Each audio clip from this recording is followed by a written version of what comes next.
Mesdames, Messieurs, bonsoir. Voici les titres de ce 20h.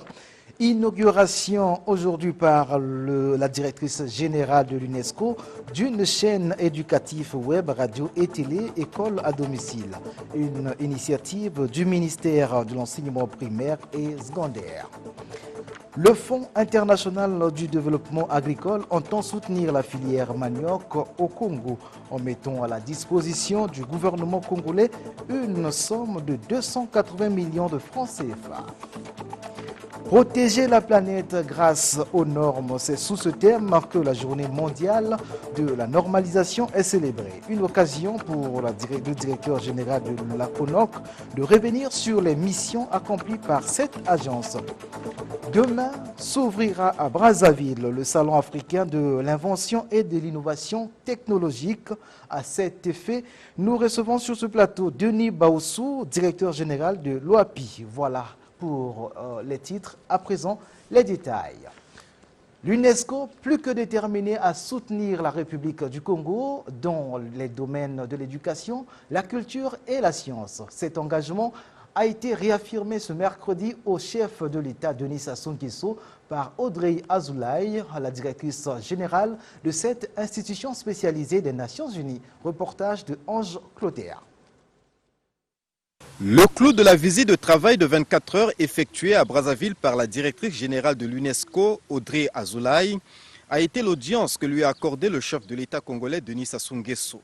Au cours de cette rencontre, les deux personnalités ont passé en revue les différents axes de coopération entre la République du Congo et l'Institution des Nations Unies en charge des questions de l'éducation, de la culture et de la science. Il en ressort des perspectives rassurantes, notamment la probable inscription de la rumba au rang de patrimoine immatériel mondial de l'UNESCO. Projet actuellement à l'étude au siège de l'institution à Paris.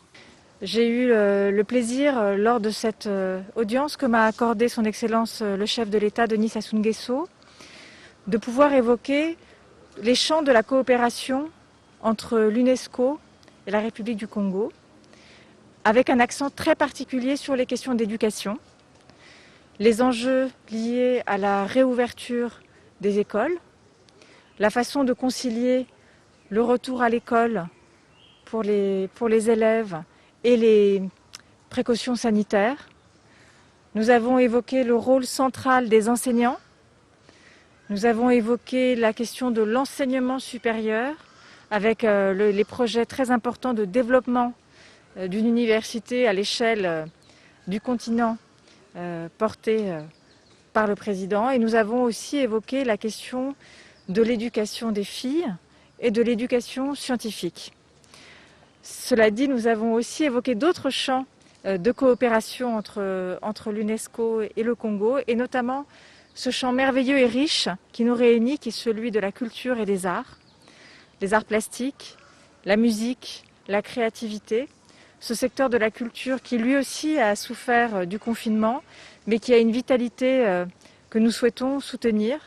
Et nous avons évoqué une question qui est portée par le pays, avec son voisin, aussi avec d'autres pays, pour l'inscription au patrimoine immatériel de l'humanité de la rumba congolaise. Avant les échanges avec le président de la République, la directrice générale de l'UNESCO a visité l'école de peinture de Poto-Poto, le lycée de la Révolution et le centre de référence de la drépanocytose situé dans l'enceinte du CHU de Brazzaville. Cette visite de travail a été aussi marquée par la signature d'un accord cadre de coopération globale entre le Congo et l'Organisation des Nations Unies pour l'éducation, la culture et la science.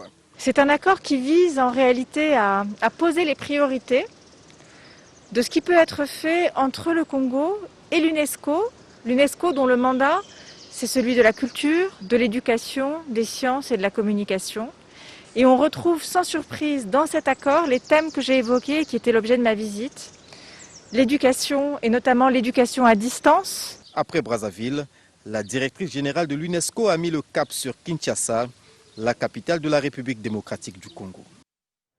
Après avoir eu recours à la télévision nationale congolaise pendant le confinement pour la diffusion des cours et pour maintenir la continuité pédagogique, le ministère de l'enseignement primaire et secondaire dispose aujourd'hui d'une télévision éducative EAD TV, une chaîne éducative web radio et télé l'école à domicile. Cette nouvelle chaîne a été inaugurée aujourd'hui au complexe scolaire Révolution par la directrice générale de l'UNESCO en présence des 3 ministres des enseignements et celui de la communication. Jean-Baptiste Ladio. Elle était attendue de pied ferme au Congo. La directrice générale de l'UNESCO arrive à un moment où les élèves reprennent avec le chemin de l'école sous le joug de la Covid-19. La mise en service de la chaîne éducative est aux yeux du ministre une grande révolution dans le système éducatif congolais. L'inauguration de cette chaîne éducative par vous, Madame la directrice générale, est pour nous un acte de reconnaissance qui annonce la renaissance et le renouveau de notre système éducatif. Elle rappelle la place que devra désormais occuper l'éducation non formelle dans le système scolaire au regard de l'objectif de développement durable numéro 4 et de l'agenda 2030 pour l'éducation. La directrice générale de l'UNESCO a salué la reprise des cours en dépit de la pandémie. Elle a loué les efforts du gouvernement avec la chaîne de télévision éducative. Le dispositif médiatique inauguré aujourd'hui va utiliser les réseaux sociaux non seulement pour les cours, mais aussi pour les émissions et informations à caractère éducatif. Une innovation appuyée par un nouveau laboratoire pour les scientifiques, fruit de la coopération avec l'UNESCO. Je voudrais saluer l'engagement du ministre, l'engagement de tout le gouvernement qui a dès le début pris la mesure de l'enjeu que représentait l'éducation pendant la pandémie. Saluer l'engagement des élèves qui sont là, des professeurs et de tout ce qui a été fait et qui continue d'être fait aussi pour l'enseignement à distance. On a appris de cette pandémie qu'il y a des choses qu'on peut faire aussi à distance. C'est une voie d'avenir. C'est une voie complémentaire à l'école en présentiel et c'est ça aussi que je suis venue saluer à travers le studio pour la radio et la télévision d'enseignement à distance. Cette télévision thématique est située dans un complexe scolaire ayant été le fer de lance des cours à domicile pendant le confinement. L'épouse du chef de l'État, Antoinette Sassou Nguesso, a patronné aujourd'hui en compagnie de la directrice générale de l'UNESCO au Centre national de référence de la drépanocytose, un focus consacré à la lutte contre la drépanocytose. À cet effet, une campagne de sensibilisation des jeunes aux filières scientifiques avec l'appui de l'UNESCO a été lancée. Reportage de Edith Karen Korissa. La drépanocytose, l'espoir est permis. Puis, Femmes et sciences en Afrique, une révolution silencieuse. Tels sont les thèmes qui ont été développés ce 14 octobre 2020 au CNRD, le Centre national de référence de la drépanocytose Antoinette Sassou Nguesso. Une journée scientifique patronnée conjointement par la première dame du Congo, Antoinette Sassou Nguesso, leader mondial de la lutte contre la drépanocytose, et la directrice générale de l'UNESCO, le Dr Audrey Azoulay. C'était en présence de plusieurs membres du gouvernement. Après le mot de bienvenue par la ministre de la Santé Jacqueline Lydia Mikolo dans ce centre de portée régionale inauguré en 2015, 2 présentations techniques ont été faites par les professeurs Francine Toumi et Alexis Elira Dokekias. Il y ressort que la drépanocytose, première maladie génétique au monde, est un problème de santé publique reconnu par l'OMS. Le CNRD en constitue une réponse dans le dépistage, la prise en charge et le suivi. Aussi, le manque d'engouement des femmes dans les sciences a été souligné au cours de ce focus, d'où le lancement de la campagne officielle de sensibilisation des jeunes filles aux filières scientifiques dès le collège. Drépanocytose et sciences, 2 sujets qui se rejoignent, a fait remarquer la directrice générale de l'UNESCO. La lutte contre la drépanocytose, la recherche, le soin, l'excellence et les femmes et les sciences. Et ces 2 sujets sont incarnés de façon très proche pour l'avenir du Congo. Je veux saluer l'engagement de la Première Dame, de son plaidoyer, l'engagement du pays en général. Fortement engagée dans la protection des droits des jeunes, Madame Antoinette Sassou Nguesso encourage les jeunes filles à s'engager dans les sciences. Je suis convaincue que l'UNESCO continuera à nous appuyer dans cette bataille. Je suis convaincue aussi que l'UNESCO appuiera le Congo à travers l'initiative de professeur Toumi, qui nous a fait une très belle présentation là, relative à la promotion des études scientifiques auprès des jeunes filles. À cet effet, je me suis impliquée dans l'amélioration de la formation des enseignants au Congo par la construction à Muyonzi d'un centre de formation initiale et permanente des enseignants. Cette journée scientifique a été aussi marquée par la visite des laboratoires et bien d'autres services du Centre national de référence de la drépanocytose par les deux personnalités, avec la signature du livre d'or de ce centre par la directrice générale de l'UNESCO, Audrey Azoulay. Retrouvons Edith Karen Kourissa. Deuxième tableau de cette journée scientifique, la visite des laboratoires et la signature du livre d'or par la directrice générale de l'UNESCO que nous citons. C'est un honneur que de saluer le travail du Centre de lutte contre la drépanocytose, soutenu par l'UNESCO à l'initiative du Congo et grâce à l'inlassable plaidoyer de la Première Dame du Congo. Nous avons aussi lancé ce jour une campagne pour l'éducation scientifique des femmes, car le monde a besoin de science et la science a besoin des femmes. Fin de citation. Ainsi, des filles dont l'esprit est caractérisé par le goût des sciences et l'aptitude à les étudier ont également pris part à ce focus. Ces Amazones des classes renforcées du lycée de la Révolution respirent l'intelligence à vue d'œil. Si j'ai choisi la filière scientifique, c'est pour pouvoir devenir plus tard médecin spécialiste et faire partie de ces scientifiques connus qui ont participé à la révolution du monde. Dans la société aujourd'hui, il y a peu de femmes qui étudient la science. Voilà pourquoi j'ai envie de devenir scientifique pour augmenter le pourcentage de femmes qui étudient la science au Congo. Avant tout, ce qu'il faut, c'est de la volonté. Il faut avoir un but précis. J'aimerais demander à la Première Dame de nous soutenir dans la science. J'ai choisi la science tout simplement pour contribuer au développement de mon pays, le Congo. Je félicite Madame Antoinette Sassou pour tout le travail qu'elle a fait. C'est vraiment un modèle pour nous les jeunes filles. Elle me motive vraiment. Comme on le voit, ces jeunes filles qui forment la pépinière des femmes congolaises ont besoin d'un appui nécessaire pour un aboutissement heureux et palpable de leurs ambitions. Autre fait de l'actualité, pour donner aux filles la possibilité de faire entendre leur voix et de se mobiliser pour leurs droits, il est célébré chaque 11 octobre la journée internationale de la fille. Au Congo, cette journée a donné lieu à une causerie débat organisée sous le patronage de la ministre Jacqueline Lydia Mikolo. Sylvie Karine Goteni. Les violences basées sur le genre à l'égard des filles en période d'urgence sanitaire, la pandémie à coronavirus Covid-19 et le respect des mesures barrières, tels sont les thèmes qui ont été développés au cours de cette causerie débat organisée à l'occasion de la Journée internationale de la fille célébrée cette année sous le thème « Ma voix, l'égalité pour notre avenir ». Le message du secrétaire général des Nations Unies, Antonio Guterres, a été lu par le coordonnateur résident du système des Nations Unies au Congo. Nous devons soutenir les filles en leur donnant accès aux outils dont elles ont besoin pour décider de leur propre destin. Il s'agit notamment des compétences technologiques, de la connectivité et de la sécurité qu'il leur faut pour s'épanouir dans un monde numérique. La ministre de la Santé, de la Population, de la Promotion de la Femme et de l'Intégration de la Femme au Développement, Jacqueline Lydia Mikolo, demande la collaboration de tous. Nous avons besoin de soutien et de la collaboration de tous. Parents, tuteurs légaux, familles, prestataires de soins, ainsi que des garçons, des hommes et de la communauté au sens large pour veiller à la protection et l'encadrement de nos filles, afin qu'elles deviennent des actrices au même titre que les garçons du processus de développement de nos États.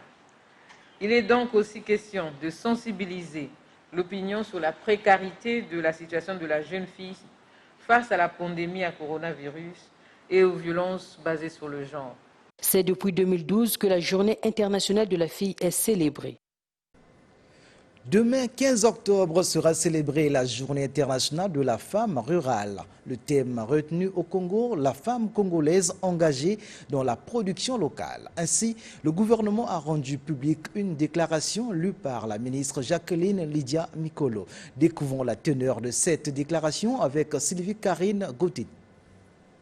C'est dans le but de rendre visibles les actions entreprises par les femmes en milieu rural et de dénoncer toutes les formes d'inégalité, de discrimination et de violence subies par celles-ci que la Journée internationale de la femme rurale est célébrée. Dans la déclaration du gouvernement rendue publique à cette occasion, la ministre de la Santé, de la Population, de la Promotion de la Femme et de l'Intégration de la Femme au Développement, Jacqueline Lydia Mikolo, a fait savoir que les femmes rurales jouent un rôle majeur dans l'économie congolaise et leur contribution a des impacts significatifs dans notre société. On témoigne tous les efforts qu'elles ont fournis pour nourrir les populations en cette période si difficile d'urgence sanitaire due à la pandémie à coronavirus Covid-19. Il est donc important de renforcer les mesures d'accompagnement nécessaires pour pallier les difficultés qu'elles rencontrent au quotidien afin qu'elles relèvent le défi d'offrir aux populations des produits alimentaires sains et en quantité suffisante. Aujourd'hui, tout le monde reconnaît qu'appuyer la femme rurale, c'est non seulement contribuer à mettre fin à la pauvreté et à la faim, mais aussi à la réalisation des objectifs de développement durable d'ici 2030. Pour ma part, je reste convaincu que nous obtiendrons des résultats probants si la contribution des femmes au développement agricole et rural est optimisée. Le gouvernement encourage toutes les femmes rurales du Congo à plus de dynamisme afin de matérialiser le combat pour l'autonomisation de la femme et pour lutter contre la pauvreté en milieu féminin.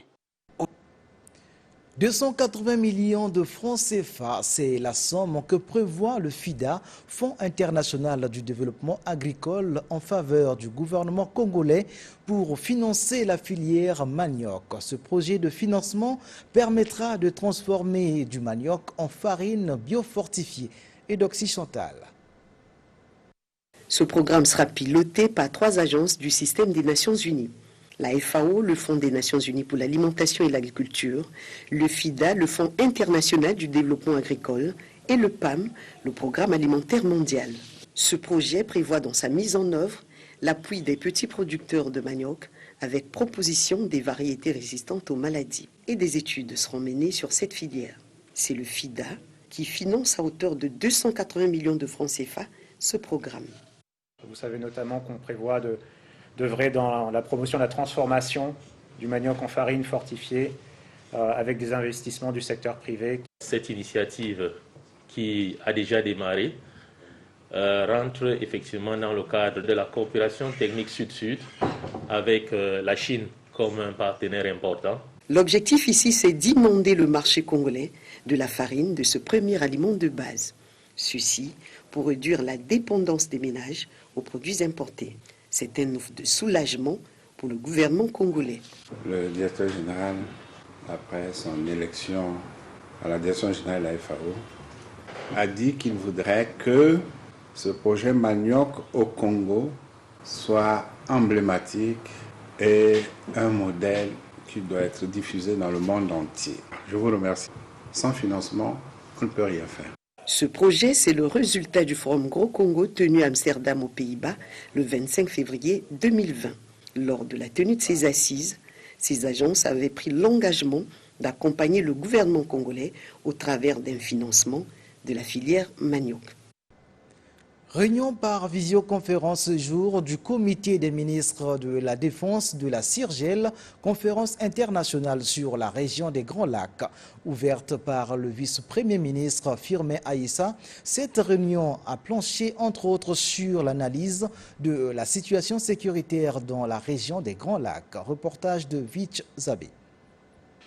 Susciter une vision partagée en vue d'une gestion efficace des problèmes de sécurité qui se posent dans la région des Grands Lacs, tel est le mobile de cette réunion. Il nous appartient de prendre les mesures adéquates pour y faire face. L'une d'elles est le renforcement des capacités opérationnelles de nos forces de défense et de sécurité et des mécanismes qui concourent à notre action commune. Cela ne peut se faire que si les échanges d'informations, la conception de stratégies communes, l'anticipation de la bonne analyse des menaces, des circuits et des réseaux, pour tout dire, par la coopération et la mutualisation des efforts et des moyens. En proie à des conflits armés qui affectent négativement sa situation socio-économique et politique, la région des Grands Lacs est aujourd'hui appelée à relever les défis et les menaces qui pèsent sur sa paix, sa sécurité et sa stabilité. Votre réunion de ce jour vient donc à point nommé pour faire l'état des lieux de la situation sécuritaire globale et réfléchir collectivement aux meilleures stratégies à mettre en œuvre pour assurer la stabilité, la sécurité et le développement, gage d'une paix durable dans notre espace communautaire. Votre analyse a vocation à éclairer la décision des chefs d'État et de gouvernement au prochain sommet de la CIRGL.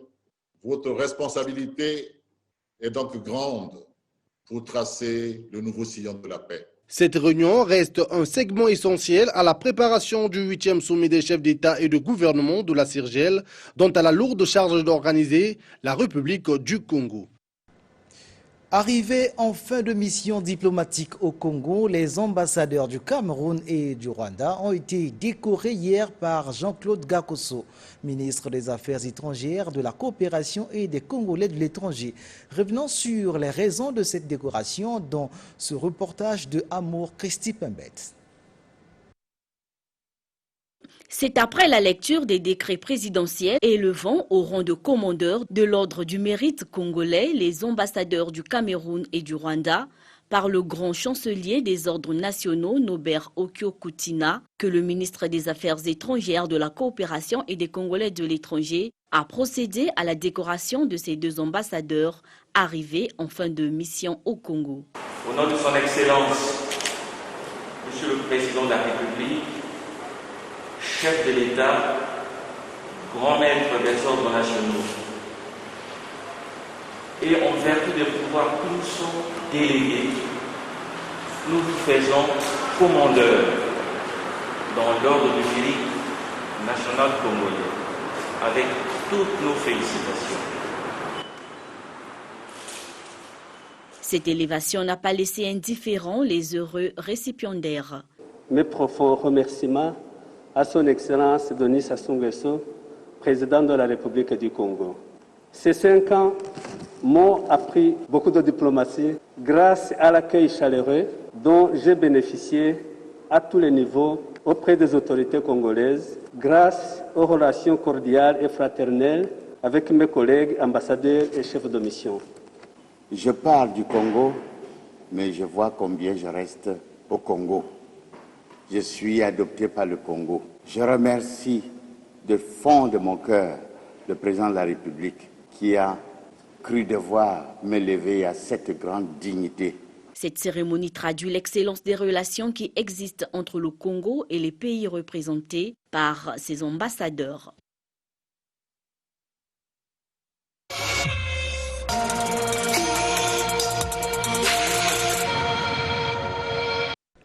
Après le Cotonou au Bénin, où s'est tenue la 7e édition du Salon africain de l'invention et de l'innovation technologique, le tour revient à Brazzaville d'abriter la 8e édition qui s'ouvre demain au Palais de Congrès.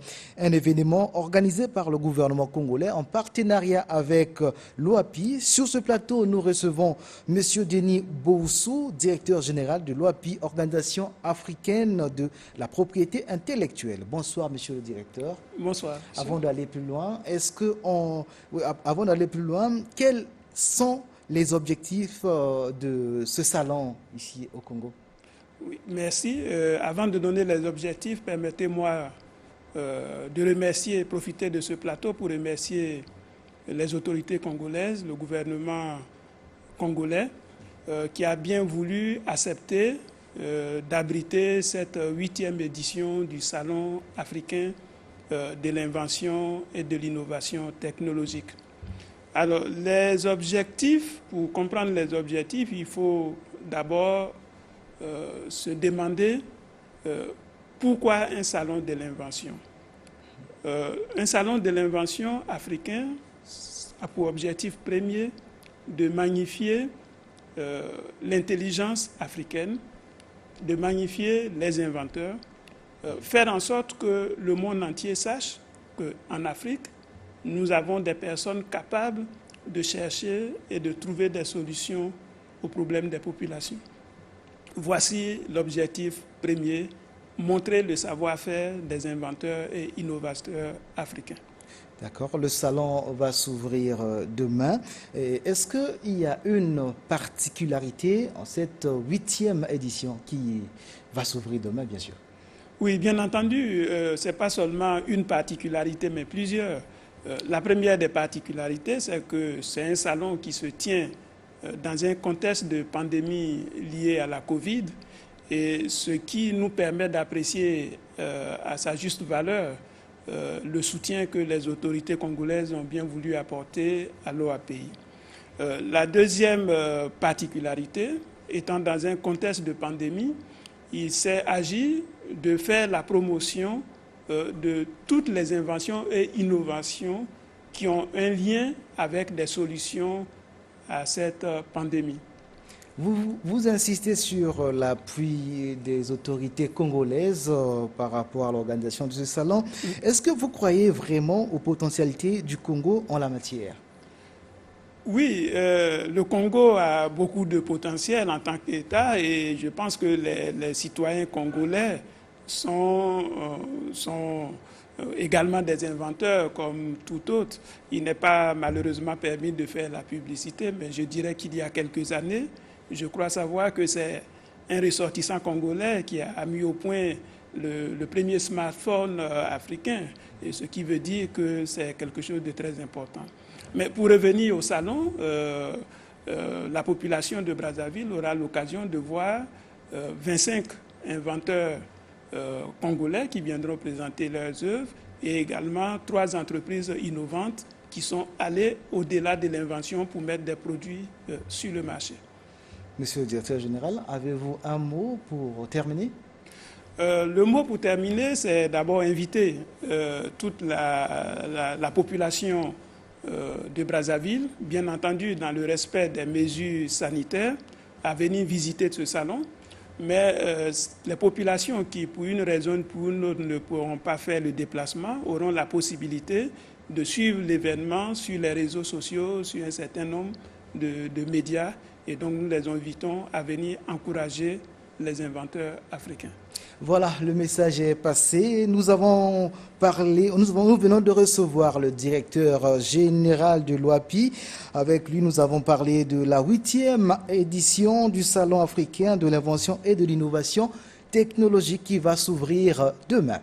À l'occasion de la célébration de la Journée internationale de la prévention des catastrophes le 13 octobre dernier, la communauté économique des États de l'Afrique centrale a doté le point focal national pour la prévention et la gestion des risques de catastrophes du matériel informatique pour mieux mener leurs travaux. Et c'est la ministre du Tourisme et de l'Environnement qui a réceptionné ce don. Chantal Mokoko. Ce don de la communauté économique des États de l'Afrique centrale, composé des ordinateurs, d'une imprimante et de 2 modems Wi-Fi avec accessoires, est destiné au point focal national pour la prévention et la gestion des risques de catastrophes. En remettant ce matériel aux bénéficiaires, la ministre du Tourisme et de l'Environnement en appelle à la conscience professionnelle des utilisateurs. Comme vous le savez, l'Afrique centrale est particulièrement vulnérable aux effets néfastes des changements climatiques et leurs corollaires d'impact négatif sur les populations. C'est pourquoi je veux croire que le matériel que je vais vous remettre en ce jour où le monde donc célèbre la Journée internationale pour la gestion des risques des catastrophes permettra au point focal, en concertation avec les autres points focaux, de mieux structurer les initiatives et réponses dans le cadre de la prévention et de la gestion des risques de catastrophes. J'en appelle donc à la conscience professionnelle des utilisateurs de ce matériel que vous êtes afin d'en faire bon usage pour le bien de toute la communauté nationale. Ce don arrive à point nommé car il permettra de créer un cadre d'échange et de partage d'informations. Protéger la planète grâce aux normes, tel est le thème retenu cette année pour la Journée mondiale de la normalisation. À cette occasion, le directeur général de l'Agence congolaise de la normalisation et de la qualité, Jean-Jacques Ngoko Mouyabi, a rendu public une déclaration ce 14 octobre, dans laquelle il a rappelé quelques activités menées par la CONOC. Chanel Bourango. Cette journée est une occasion pour rendre hommage aux efforts déployés en collaboration par les milliers d'experts du monde entier qui élaborent les accords techniques publiés sous forme de normes internationales. Au Congo, la CONOC a saisi l'occasion pour rappeler l'importance des normes dans la protection de la planète. Ce thème souligne l'importance des normes environnementales. Ces normes, s'appuyant sur des solutions techniques, couvrent tous les aspects des économies d'énergie, de la qualité de l'air, du sol et de l'eau. Elles définissent des protocoles et des méthodes normalisées de mesure. Le directeur général de la CONOC n'a pas manqué de souligner les avancées du Congo dans le domaine de la normalisation. Sous l'égide de l'Organisation africaine de normalisation, l'Agence congolaise de normalisation et de la qualité a participé cette année au comité d'harmonisation des normes ISO 30050, ISO 24521, spécifiques aux problématiques de traitement des eaux usées, un autre aspect important de la gestion environnementale. Créée en 2015, l'Agence congolaise de normalisation et de la qualité a pour mission d'assurer les travaux de normalisation, de métrologie, de certification et de promotion de la qualité dans tous les secteurs d'activité. Séance de travail entre les responsables du Conseil consultatif des sages et des notabilités traditionnelles et ceux de la Commission nationale des droits de l'homme. Au cœur des échanges, les questions de droits de l'homme, notamment des personnes âgées et vulnérables. Garcia Quito. Créer une plateforme en vue de la concertation sur les questions liées à la gouvernance sociale, notamment sur les droits des personnes vulnérables, voilà le sujet de travail au centre de la rencontre entre les dirigeants des conseils consultatifs des sages et des notabilités traditionnelles et ceux de la Commission nationale des droits de l'homme. Les personnes âgées étant souvent accusées de sorcellerie, il est impérieux de mettre en place des mécanismes de défense afin de les épargner de ces préjudices. En ce qui concerne les personnes vulnérables et surtout les personnes de troisième âge, il n'y a pas de droit spécifique à ces personnes-là, mais toutefois, nous pouvons faire en sorte qu'à partir d'un principe simple des droits de l'homme, qui est le principe à la non-discrimination, à partir de ce principe, nous allons faire en sorte qu'il y ait une discrimination positive qui fasse que devant certains droits, que les personnes âgées ont un traitement favorable. Par exemple, je prends le droit à la santé, par exemple.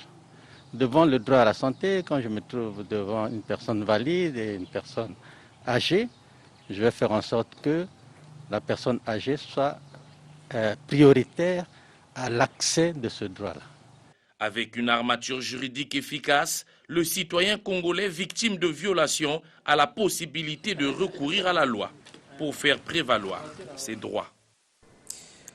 En bref, à l'occasion de la journée mondiale de la canne blanche, célébrée le 15 octobre de chaque année, une journée qui vise à rappeler l'importance de l'outil de mobilité des personnes aveugles ou malvoyantes, l'ONG Viens et Vois plaide pour la prise en compte des conditions de cette catégorie des Congolais vivant avec handicap dans la conception des lois et des infrastructures au plan national. En outre, l'ONG Viens et Vois estime que dans la lutte contre la Covid-19, le Congo ne doit pas oublier les dispositions prévues par la Convention de l'ONU relative aux droits des personnes handicapées, notamment en ses articles 9 et 19 exigeant l'autonomie des personnes vivant avec handicap, l'identification ainsi que l'élimination des obstacles et barrières afin qu'elles accèdent facilement au transport et installations publiques. Autre fait de l'actualité, parlons politique. À la tête du bureau fédéral du PCT Pointe-Noire, Jean-François Kando a reçu les consignes du président sortant, Victor Foudi. La cérémonie s'est déroulée à la case du PCT de Mvumvu, Juvenal Ekembe. Le Parti congolais du travail. C'est sous la supervision du membre du bureau politique du PCT, Evelyne Tchitchele, que s'est déroulée cette cérémonie de passation de consignes entre le président fédéral du PCT Pointe-Noire sortant, Victor Foudi, et l'entrant, Jean-François Kando. Pour son dernier mot à la tête du PCT Pointe-Noire, Victor Foudi a dit « Merci au camarade Denis Sassou Nguesso, président du comité central du Parti congolais du travail, pour la confiance durant notre mandat, et au camarade Pierre Moussa, secrétaire général du Parti congolais du travail, pour le soutien et l'appui multiforme dont nous avons bénéficié. Au secrétariat fédéral entrant, nous acceptons la main tendue. Autant notre collaboration vous est acquise pour renforcer l'unité, la cohésion et la solidarité au sein du parti dans notre département. Face aux grands défis électoraux qui pointent à l'horizon, le président entrant, Jean-François Kando, appelle à l'unité de tous les cadres du parti pour les victoires plus rassurantes. Et pour les 100 prochains jours, il a pris entre autres engagements que voici. Nous allons nous atteler à l'organisation dans les délais les plus courts de la session inaugurale du Conseil fédéral, le grossissement des rangs du parti, à travers des campagnes d'adhésion massive et surtout qualitative. Les secrétaires des comités doivent d'ores et déjà s'y atteler progressivement. La visitation de toutes les structures mises en place avant notre installation afin de nous en approprier. Patronant la cérémonie, Evelyne Tchitchele a instruit tous les membres du parti en ces termes. À compter de ce jour, vous reconnaîtrez le camarade Jean-François Kando comme chef et vous lui obéirez en tout à ce qu'il vous commandera dans l'unité du parti. La cérémonie s'est déroulée dans un climat de camaraderie. Le palais de congrès a abrité la session inaugurale du comité central de la force montante congolaise. Les participants à cette session ont adopté le document qui servira de feuille de route de cette organisation juvénile du PCT. Des précisions dans ce reportage de Modeste Ondaï et Jonel Aoussa. Cette session inaugurale du comité central de la force montante congolaise FMC, issue du premier congrès extraordinaire de cette organisation juvénile du Parti congolais du travail, a été une occasion pour les participants d'adopter, sous la direction du premier secrétaire Vadim Osdemvuba, une nouvelle feuille de route, laquelle tient compte des enjeux électoraux et de la redynamisation de la FMC. La session inaugurale du comité central qui se tient ce jour a la responsabilité historique de plancher sur une feuille de route, trame de notre action qui conduira, je le crois, à bon port le navire force montante congolaise. Clôturant les travaux, le secrétaire permanent à la jeunesse du PCT a félicité les jeunes du parti pour la bonne tenue des travaux. La session inaugurale du comité central qui s'achève ce jour exige de vous une organisation particulière pour tenir les délais impartis. Vous devez donc vous mettre vite à l'œuvre afin de maintenir cette flamme allumée par le premier congrès extraordinaire de la force montante congolaise. Une motion de soutien au président du comité central du PCT et une autre de confiance au secrétaire général de ce parti ont été formulées. Les militants du Parti pour le développement communautaire se sont réunis à Brazzaville. Objectif de la réunion, le lancement d'une campagne de redynamisation et d'adhésion au PDC. Les précisions avec Maroli Ossinondé. C'est autour du thème « Jeunes, engageons-nous pour un futur meilleur » que se tient ce rassemblement du PDC, Parti pour le développement communautaire, affilié à la majorité présidentielle. En perspective du scrutin présidentiel de 2021, le PDC lance une campagne de restructuration de ses organes et d'adhésion au parti sur l'ensemble du territoire national. Le travail qui nous attend est titanesque. et demande beaucoup d'adresse, d'audace, de minutie et de prévoyance. Il s'agira pour nous, dans un temps record, de prendre d'assaut toutes nos villes et villages à la conquête des hommes et des femmes capables d'orienter le PDC vers des lendemains meilleurs. En gros, c'est en 2018 qu'on a pensé relancer le parti. Et c'est ce que nous sommes en train de faire pour redynamiser, faire la campagne d'adhésion, pour qu'on se prépare pour les combats futurs qui pointent à l'horizon en 2021. Nous sommes un parti de la majorité présidentielle. Nous comptons, nous croyons au travail que le président de la République a déjà battu, surtout par rapport à la paix. Après Brazzaville, le PDC mettra le cap sur Sibiti et Ouesso. C'est par cette information que nous mettons un terme à cette édition. Merci à vous de l'avoir suivi et bonne suite de programme sur Télé Congo, demain 20h.